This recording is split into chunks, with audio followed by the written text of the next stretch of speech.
हजुर नमस्ते। यो चाहिँ हाम्रो गोल्डन लाइफ कन्स्ट्रक्सनबाट गर्दै गरेको कामहरू हो। यो चाहिँ हाम्रो सडक डिभिजनबाट भइरहेको काम र यो हाम्रो चाहिँ गोकर्णबाट सुन्तहानी जाने बाटो प्याचिङ गर्दै सडक डिभिजनको ठेक्का र सो काम हामीले आजबाट निर्माण सुरु गरेका छौँ, प्याचिङको काम।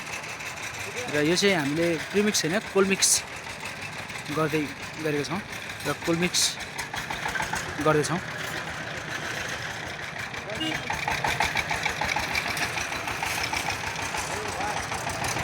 जस्तै कि यो चाहिँ हामीले चिप्स अनि इमोसनलाई मिक्स गरेर कोलमिक्स गर्ने काम गर्छौँ।